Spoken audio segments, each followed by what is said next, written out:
Hello बच्चों, good morning to all of you. Welcome to science zone in biology classes by Rupesh Kumar. अब बाबू, हम लोग पिछले वीडियो में देखे थे कि मेंस्ट्रुअल साइकिल क्या होता है, उसके कितने प्रोसेस होते हैं और कौन कौन से परिवर्तन होते हैं। आज हम लोगों का जो टॉपिक होगा वो होगा फर्टिलाइजेशन यानी निषेचन की घटना। चूँकि आप लोगों को हम बता चुके थे कि जो जनन की क्रिया होती है उसके मैकेनिज्म में हम बताए थे कि जो मानव जनन की क्रिया होती है, मानव जनन की क्रिया जो है बहुत सारी घटनाओं में कंप्लीट होती है, बहुत सारी अवस्थाएं होती है उस क्रिया में। तो उनमें से हम लोग को एक और इम्पॉर्टेंट टॉपिक यानी कहा जाए तो जनन की जो क्रिया विधि है वही देख रहे हैं हम लोग। और जनन की उस क्रिया विधि में हम लोग ये देखेंगे कि जो मानव की जनन क्रिया होती है, मानव में जो जनन की क्रिया होती है उसमें कौन कौन सी घटनाएं शामिल होती है। तो आप लोग को बहुत पहले हम बता चुके थे कि जो मानव जनन की क्रिया होती है वो कुछ घटनाओं में घटित होती है, कुछ घटनाओं में कंप्लीट होती है, जिसको events of reproduction, events of reproduction जनन की घटनाएं। और जनन की घटनाओं में हम आप लोगों को बताए थे कि जो जनन की घटनाएं होती है वह 3 अवस्थाओं में कंप्लीट होती है। सबसे पहले आप लोगों को बताया गया था pre fertilization events, pre fertilization events यानी निषेचन के पहले की घटना। दूसरा जो था बाबू वो था फर्टिलाइजेशन।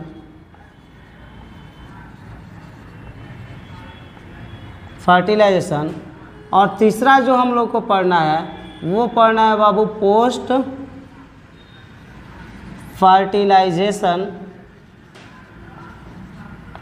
फर्टिलाइजेशन इवेंट्स यानी निषेचन के बाद की घटनाएं। तो इस घटनाओं में हम लोगों ने ये देखा कि जो प्री फर्टिलाइजेशन इवेंट्स होता है, निषेचन के पहले की जो घटनाएं होती है उसमें 2 क्रियाएं शामिल होती है। एक होता है बाबू गैमेटोजेनेसिस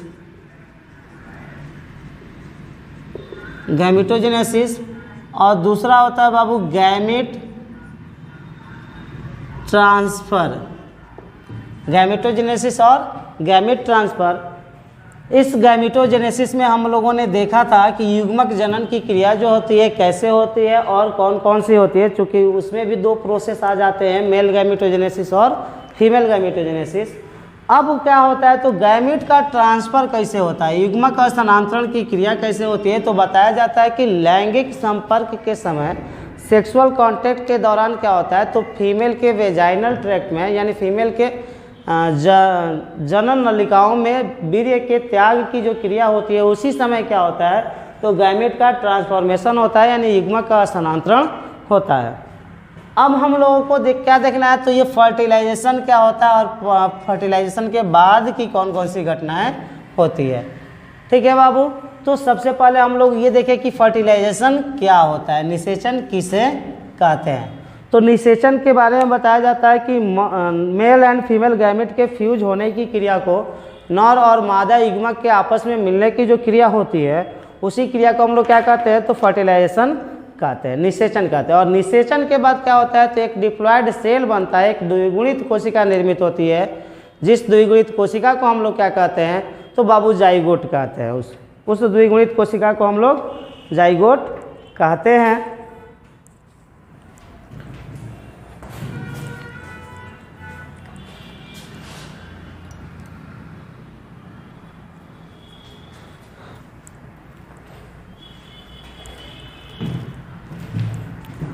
अब हम लोग देखेंगे कि इस निषेचन के बाद कौन कौन से रचनाएं निर्मित होती है। तो चलिए देखिए अपने टॉपिक पे बाबू।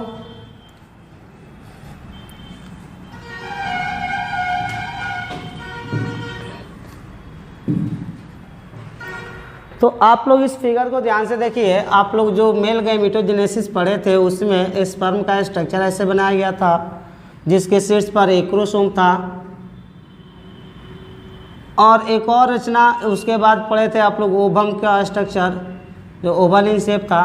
तो ये हो गया मेल गैमिट और ये फीमेल गैमिट, दोनों अलग अलग गैमिट है, ठीक है ना बाबू। ये हो गया आपका मेल गैमिट यानी कि स्पर्म, और ये फीमेल गैमिट यानी कि ओवम। जब ये दोनों आपस में कनेक्ट होते हैं, एक दूसरे का केंद्रक जब आपस में मिलता है तो एक द्विगुणित केंद्रक का निर्माण होता है इस स्थिति में, जिसको हम लोग क्या कहते हैं बाबू, तो इस रचना को हम लोग जाइगोट कहते हैं, जाइगोट कहते हैं। अब क्या होता है, तो ये जाइगोट जो होता है द्विगुणित होता है, 2n स्ट्रक्चर वाला होता है, यानी इसमें गुणसूत्र की संख्या जो है डबल रूप में पाई जाती है। ये स्पर्म जो होता है इसमें n के फॉर्म में पाया जाता है गुणसूत्र, इसमें भी n के फॉर्म में पाया जाता है, ठीक है बाबू। अब क्या होता है, तो इस जाइगोट निर्माण की क्रिया जब हो जाती है तो वहाँ से निषेचन के बाद एक और घटना स्टार्ट होती है, एक और क्रिया स्टार्ट होती है बाबू, जिसको हम लोग क्या कहते हैं, तो एम्ब्रियोजेनेसिस। एम्ब्रियोजेनेसिस, एम्ब्रियोजेनेसिस का मतलब होता है बाबू, हिंदी में इसको हम लोग लिख देते हैं भ्रूणोद्भव। अब भ्रूणोद्भव क्या होता है बाबू, तो बताया जाता है कि फॉर्मेशन ऑफ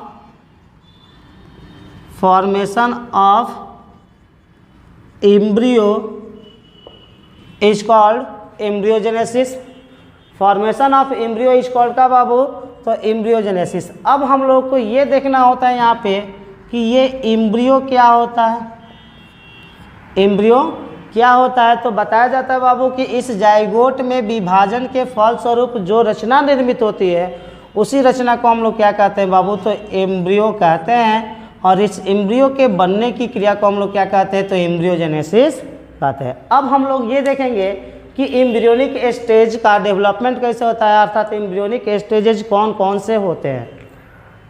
अब क्या होता है बाबू, तो ह्यूमन के केस में बताया जाता है कि जब निषेचन की क्रिया होती है तो निषेचन के 30 घंटे बाद, निषेचन के 30 घंटे बाद क्या होता है बाबू, तो इस जाइगोट में विभाजन की क्रिया होती है। निषेचन के 30 घंटे बाद, निषेचन के 30 घंटे बाद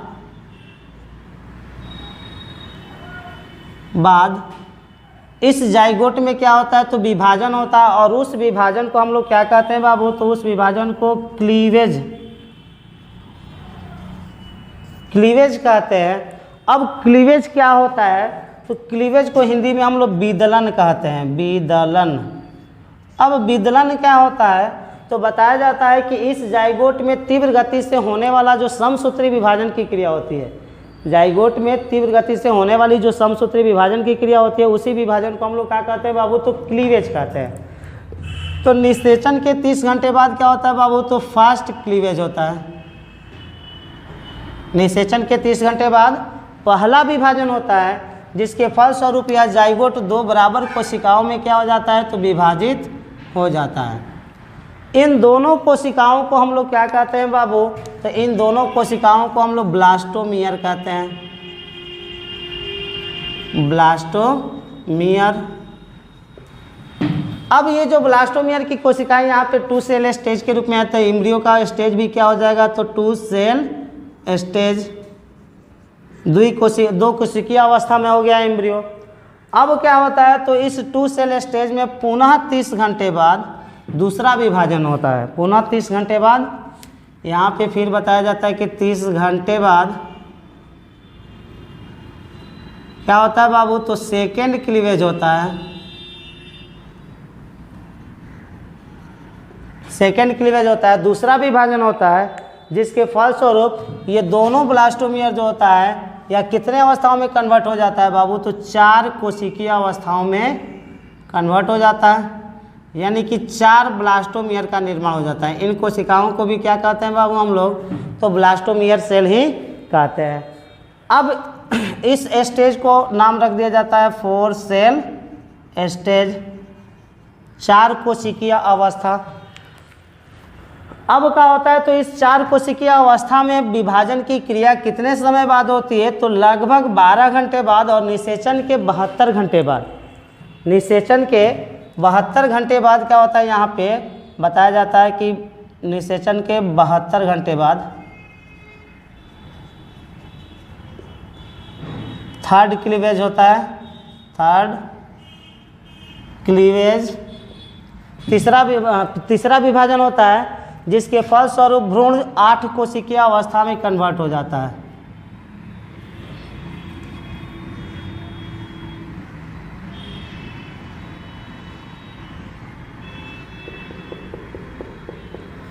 भ्रूण की 8 कोशिकीय अवस्था निर्मित हो जाती है, जिस अवस्था को हम लोग क्या कहते हैं बाबू, तो यहाँ पे 8 सेल स्टेज होता है जिसे हम लोग मोरूला कहते हैं, मोरूला के नाम से जानते हैं। अब क्या होता है बाबू, तो इस मोरूला में विभाजन की क्रिया काफ़ी तीव्र गति से होने लगती है, जिसके फलस्वरूप कोशिकाओं की संख्या बढ़ते जाती है। कोशिकाओं की संख्या क्या होती जाती है बाबू, तो बढ़ते जाती है।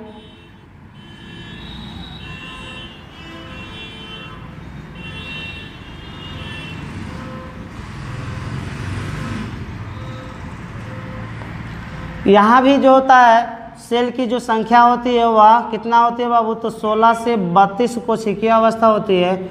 इसको भी हम लोग मोरूला स्टेज ही कहते हैं, मोरूला स्टेज के नाम से ही जाना जाता है।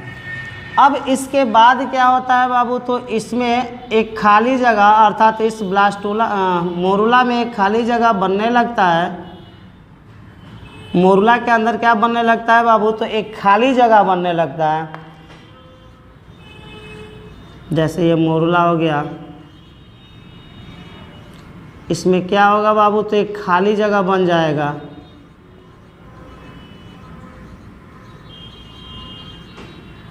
यहाँ पे एक खाली जगह बन जाता है।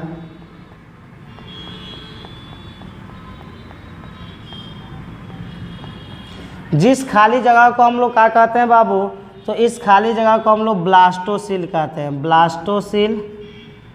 ब्लास्टोसील के नाम से जाना जाता है। और स्तनधारी के केस में इस ब्लास्टोसील को हम लोग क्या कहते हैं बाबू, तो इस ब्लास्टोसील को ब्लास्टोसिस्ट के नाम से जाना जाता है। जिसके किनारे वाली जो कोशिकाएं होती है उससे हम लोग क्या कहते हैं बाबू, तो इन कोशिकाओं को ट्रोफोब्लास्ट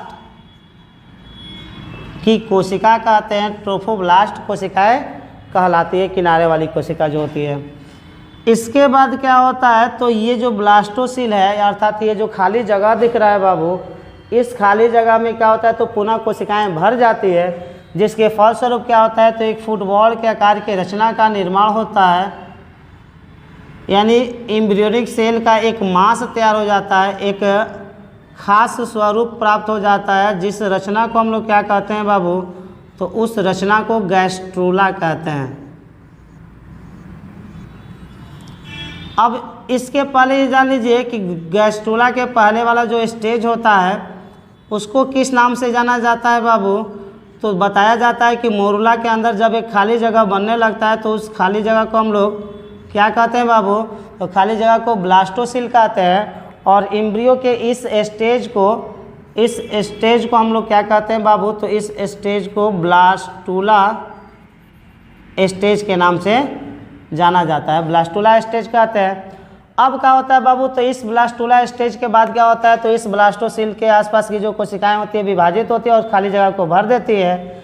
जिसके फलस्वरूप क्या होता है, तो एक फुटबॉल के आकार के रचना का निर्माण होता है। जिस रचना को हम लोग क्या कहते हैं बाबू, तो इस रचना को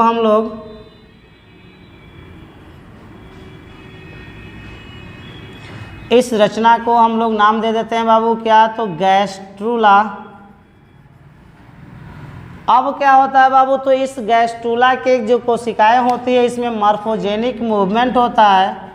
और मॉर्फोजेनिक मूवमेंट उसके पहले क्या होता है, तो इसी स्टेज में एक क्रिया होती है बाबू जिसको हम लोग क्या कहते हैं, तो बोलते हैं इम्प्लांटेशन। इम्प्लांटेशन का मतलब होता है बाबू रोपण या प्रत्यारोपण या आरोपण। इसमें क्या होता है बताया जाता है बाबू कि गैस्ट्रूला जब निर्मित हो जाता है तो ये सभी प्रोसेस जो है फैलोपियन ट्यूब के अंदर होते हैं, ठीक है। और जब फैलोपियन ट्यूब में फर्टिलाइजेशन की क्रिया हो जाती है तो वहाँ से फर्टिलाइज जाइगोट जो होता है, यानी फर्टिलाइज ओवम जो जाइगोट के रूप ले लेता है या धीरे धीरे फैलोपियन ट्यूब से आगे की तरफ बढ़ता है। और इस गैस्ट्रूला स्टेज तक आते आते क्या होता है, तो वह जो एम्ब्रियो होता है वह गर्भाशय की दीवार से जुड़ जाता है। तो बताया जाता है बाबू कि इम्ब्रियो के गर्भाशय की दीवार से जुड़ने की क्रिया को, यानी भ्रूण के गर्भाशय की दीवार से जुड़ने की क्रिया को ही हम लोग क्या कहते हैं बाबू, तो रोपण कहते हैं। और रोपण की क्रिया जो है निषेचन के कितने दिन बाद बाबू, तो 7 दिनों बाद होती है, 7 दिनों बाद होती है। यानी रोपण की क्रिया जो है निषेचन के 7 दिनों बाद अर्थात निषेचन के 1 हफ्ते बाद होती है।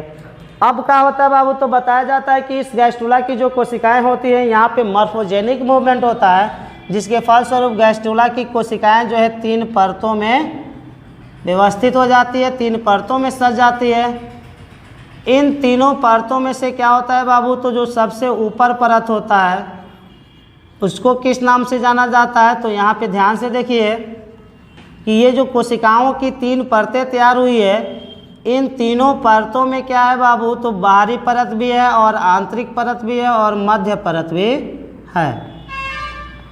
3 सेल का लेयर दिख रहा है। इसमें सबसे बाहर वाला जो लेयर होता है बाबू, इसको हम लोग एक्टोडर्म के नाम से जानते हैं, इसे एक्टोडर्म। मध्य को बाबू हम लोग मीजोडर्म के नाम से जानते हैं और अंदर वाले लेयर को यानी निचले लेयर को हम लोग एंडोडर्म के नाम से जानते हैं। तो ये हो गया embryonic stages, development of embryonic stages, जिसमें हम लोग कहाँ तक पहुँचे, तो 3 जर्मिनल लेयर तक, 3 जर्म लेयर, यहाँ तक हम लोग पहुँचे। 3 जनन परतें निर्मित हो जाती है। अब इन्हीं 3 जनन परतों द्वारा क्या होता है, तो एक्टोडर्म, मीजोडर्म और इंडोडर्म के द्वारा अलग अलग अंगों के निर्माण की क्रिया होती है, जिसे हम लोग क्या कहते हैं बाबू, तो ऑर्गेनोजेनेसिस कहते हैं, अंग जनन कहते हैं। तो बाबू यहाँ पे हम लोगों ने ये देखा कि फर्टिलाइजेशन के बाद एम्ब्रियोनिक डेवलपमेंट का स्टेजेज कैसा होता है, अर्थात एम्ब्रियोनिक डेवलपमेंट में कौन कौन सी रचनाएं निर्मित होती है। तो सबसे पहले बताया गया कि जब स्पर्म और ओवम आपस में मिलते हैं बाबू, तो उस क्रिया को हम लोग फर्टिलाइजेशन कहते हैं।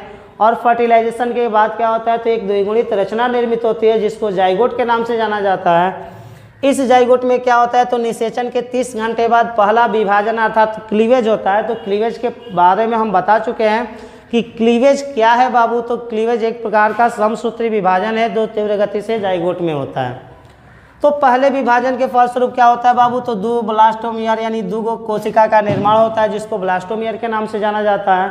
फिर उसमें 30 घंटे बाद क्या होता है, तो सेकेंड क्लीवेज होता है, जिसके फलस्वरूप 4 कोशिकीय अवस्था का निर्माण होता है। और फिर उस 4 कोशिकीय अवस्था में निषेचन के 72 घंटे बाद क्या होता है, तो तीसरा क्लीवेज होता है, जिसके फलस्वरूप 8 कोशिकीय अवस्था और फिर 8 से 16 और 32 कोशिकीय अवस्था निर्मित होती है, जिसको मोरुला स्टेज के नाम से जाना जाता है। फिर क्या होता है, तो इस मोरुला स्टेज में आप लोगों को ये बताया गया बाबू कि एक खाली जगह बनने लगता है मोरुला के अंदर। मोरुला के अंदर जो खाली जगह बनने लगता है, उस खाली जगह को हम लोग ब्लास्टोसील कहते हैं। और स्तनधारी के केस में ये याद रखने वाला बात होता है कि क्वेश्चन पूछ देता है एनसीईआरटी के माध्यम से, नीट के एग्जाम में भी और 12th के बोर्ड के एग्जाम में भी, कि मैमल्स के ब्लास्टोसील को और किस नाम से जाना जाता है। तो याद रखिएगा कि मैमल्स के ब्लास्टोसील को ब्लास्टोसिस्ट के नाम से जाना जाता है। अब क्या होता है बाबू, तो इस ब्लास्टुला स्टेज में जो खाली जगह ये बना हुआ है, इसमें फिर कोशिकाएं विभाजित होकर भर जाती है, जिसके फलस्वरूप एक गोलाकार फुटबॉल के आकार की रचना निर्मित होती है, जिसको गैस्ट्रुला कहते हैं। अब क्या होता है, तो इस गैस्ट्रुला में तरंग के समान गति होती है, लहर के समान गति होती है, जिसके फलस्वरूप इस गैस्ट्रुला की कोशिकाएं 3 परतों में सज जाती है।